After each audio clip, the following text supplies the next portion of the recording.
Apresentamos as Bem-aventuranças do Apocalipse, um podcast do GRESG, com Cristina Salgado. Vamos aprender juntos?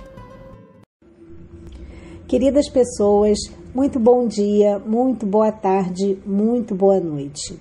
Abençoado seja o nosso estudo de hoje. Que as reflexões feitas possam nos conduzir a um bom entendimento do nosso presente e do nosso porvir. Que assim seja. Quando recapitulamos o capítulo 20 do livro do Apocalipse, entendemos tratar-se da síntese das Escrituras Sagradas, onde está descrito o destino da humanidade. Seu destino esperado é o bem e a satisfação da justiça de Deus. Caberá lugar àqueles que assumiram e cumpriram seu papel de forma decidida naquilo que é tocante ao seu processo de reforma íntima, e dessa forma a sua renovação como espírito, resistindo aos poderes e clamores do mal, atendendo aos mandamentos de Deus e testemunhos de Jesus. Neste momento é narrada a separação dos que ocuparão o seu lugar na nova terra e o banimento daqueles que não atenderam a esse chamado. Aqui nos mostra o momento do último julgamento. É o fim desse processo, quando cada um será julgado por aquilo que viveu, pelas opções que fez. A morte e a injustiça serão destruídas, o mundo velho irá ruir e a renovação acontecerá. A partir daqui, nos capítulos 21 e 22, temos a descrição do mundo novo e diferente e a nova humanidade. Esse mundo realiza em plenitude a celebração divina com a nova humanidade. Neste cenário livre de maldades e violência, a humanidade é chamada a experimentar desde o início a esperança e a certeza de que não haverá vitória para a covardia e a mentira. O novo mundo é descrito como um lugar perfeito. Suas medidas e preciosidades indicam o plano divino. Por isso, não será necessário nenhum tempo, nem outro tipo de intermediário entre Deus e a humanidade. As suas portas estarão abertas para todos. A total comunhão entre o sagrado e a humanidade será a esperança maior que alimentará a fidelidade de todos. Considerando essas informações e já na conclusão desse livro maravilhoso, recebemos a sexta bem-aventurança que diz: Eis que venho em breve. Bem-aventurado aquele que guarda as palavras da profecia deste livro. Mas essa bem-aventurança não seria a repetição da primeira? Bem, embora tragam o mesmo objeto, ou seja, guardar as palavras da profecia, a primeira faz menção aos fatos que antecedem a mudança, além de enfatizar que era de fundamental importância sua divulgação para todos, os que leem, os que ouvem, os que guardam as suas palavras. Naquele primeiro momento, as profecias vinham como avisos, tipo, se você não fizer a sua transformação, não poderá continuar aqui. Pensem, o sentido não é esse? Agora já estamos na fase do julgamento, o processo final, onde aquele que guardou as suas palavras, em tese, refletiu e agiu sobre elas, buscando a reforma íntima, transformando o homem velho em um homem renovado, capaz de pleitear oportunidades em um mundo de transição, onde prevalecerá o amor, a justiça, a minimização das diferenças e onde os resgates e acertos serão menos dolorosos, sem ranger de dentes, ou seja, o nosso querido mundo de regeneração que está chegando. Essa bem-aventurança traz o conselho para que atendamos ao que está escrito, trazendo o estímulo à reforma dos nossos atos para que tenhamos êxito. Assim, a fim de atendermos a esse processo de reforma e mudança, temos na doutrina espírita bons roteiros a seguir, a nos inspirar. A parte terceira do Livro dos Espíritos trata das leis morais. O seu capítulo 12 fala da perfeição moral. E aqui temos as questões e as respostas esclarecedoras sobre assuntos como virtudes e vícios, paixões e egoísmos, mas nós vamos conversar sobre as características do homem de bem e o conhecimento de si mesmo, que estão nas perguntas 918 e 919. Vamos a elas? Pergunta 918. Por que indícios se pode reconhecer em um homem o progresso real que lhe elevará o espírito na hierarquia espírita? O espírito prova sua elevação quando todos os atos de sua vida corporal representam a prática da lei de Deus e quando antecipadamente compreende a vida espiritual. Allan Kardec comenta: o verdadeiro homem de bem é o que pratica a lei de justiça, amor e caridade na sua maior pureza. Se interrogar a sua própria consciência sobre os atos que praticou, perguntará se não transgrediu essa lei, se não fez o mal, se fez todo o bem que podia, se ninguém tem motivos para dele se queixar, enfim, se fez aos outros o que desejara que lhe fizessem. Possuído do sentimento de caridade e de amor ao próximo, faz o bem pelo bem, sem contar com qualquer retribuição, e sacrifica seus interesses à justiça.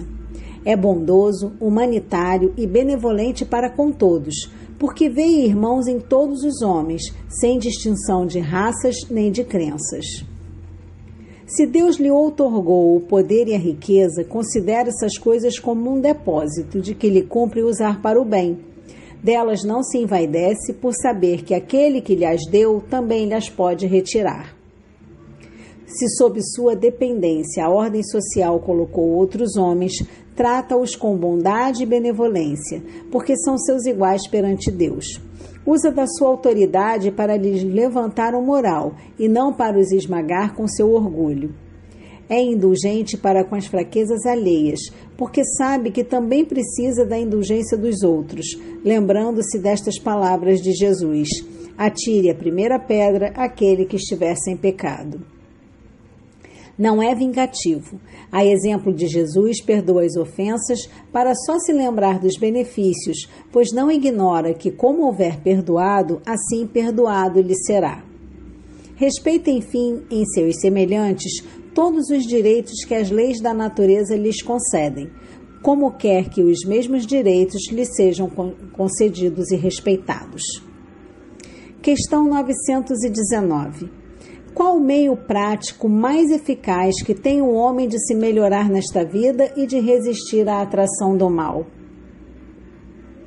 Um sábio da antiguidade vô-lo disse: conhece-te a ti mesmo. Nessa questão, nós temos uma outra pergunta. Vamos a ela. Conhecemos toda a sabedoria desta máxima, porém, a dificuldade está precisamente em cada um conhecer-se a si mesmo. Qual o meio de consegui-lo? Santo Agostinho nos responde: fazei o que eu fazia quando vivi na terra. Ao fim do dia, interrogava a minha consciência, passava revista ao que fizera e perguntava a mim mesmo se não faltara algum dever, se ninguém tivera motivo para de mim se queixar. Foi assim que cheguei a me conhecer e a ver o que em mim precisava de reforma. Aquele que todas as noites evocasse todas as ações que praticou durante o dia e inquirisse de si mesmo o bem ou o mal que fez, rogando a Deus e ao seu anjo guardião que o esclarecessem, grande força adquiriria para se aperfeiçoar, porque, crede-me, Deus o assistiria. Dirige, pois, a vós mesmos perguntas, interrogai-vos sobre o que tendes feito e com que objetivo procedestes em tal ou tal circunstância, sobre se fizestes alguma coisa que feita por outrem censurarias, sobre se obrastes alguma ação que não ousarias confessar. Pergunta ainda mais: se aprovesse a Deus chamar-me neste momento, teria que temer o olhar de alguém ao entrar de novo no mundo dos espíritos, onde nada pode ser ocultado? Examinai o que pudestes ter obrado contra Deus, depois contra o vosso próximo e finalmente contra vós mesmos. As respostas vos darão ou o descanso para a vossa consciência ou a indicação de um mal que precise ser curado. O conhecimento de si mesmo é, portanto, a chave do progresso individual. Mas direis: como há de alguém julgar-se a si mesmo? Não está aí a ilusão do amor próprio para atenuar as faltas e torná-las desculpáveis? O avarento se considera apenas econômico e previdente. O orgulhoso julga que em si só há dignidade. Isto é muito real, mas tendes um meio de verificação que não pode iludir-vos. Quando estiverdes indecisos sobre o valor de uma de vossas ações, inquire como a qualificaríeis se praticada por outra pessoa. Se a censurais noutrem, não a podereis ter por legítima quando fordes o seu autor, pois que Deus não usa de duas medidas na aplicação de sua justiça. Procurai também saber o que dela pensam os vossos semelhantes, e não desprezeis a opinião dos vossos inimigos, porquanto esses nenhum interesse têm em mascarar a verdade. E Deus muitas vezes os coloca ao vosso lado como um espelho, a fim de que sejais advertidos com mais franqueza do que o faria um amigo. Indague, conseguintemente, a sua consciência, aquele que se sinta possuído do desejo sério de melhorar-se, a fim de extirpar de si os maus pendores, como do seu jardim arranca as ervas daninhas. Faça o balanço do seu dia moral, como o comerciante faz de suas perdas e lucros, e eu vos asseguro que a primeira operação será mais proveitosa do que a segunda. Se puder dizer que foi bom o seu dia, poderá dormir em paz e aguardar sem receio o despertar na outra vida. Formulai, pois, de vós para convosco questões nítidas e precisas, e não temais multiplicá-las. Justo é que se gastem alguns minutos para conquistar uma felicidade eterna. Não trabalhais todos os dias com o fito de juntar haveres que vos garantam repouso na velhice? Não constitui esse repouso o objeto de todos os vossos desejos, o fim que vos faz suportar fadigas e privações temporárias? Ora, que é esse descanso de alguns dias, turvado sempre pelas enfermidades do corpo, em comparação com o que espera o homem de bem? Não valerá este outro a pena de alguns esforços? Sem haver muitos que dizem ser positivo o presente e incerto o futuro. Ora, esta é exatamente a ideia que estamos encarregados de eliminar do vosso íntimo, visto desejarmos fazer que compreendais esse futuro, de modo a não restar nenhuma dúvida em vossa alma. Por isso foi que primeiro chamamos a vossa atenção por meio de fenômenos capazes de ferir-vos os sentidos e que agora vos damos instruções, que cada um de vós se acha encarregado de espalhar. Com este objetivo é que ditamos o Livro dos Espíritos. Passamos agora ao comentário de Allan Kardec nessa questão. Muitas faltas que cometemos nos passam despercebidas.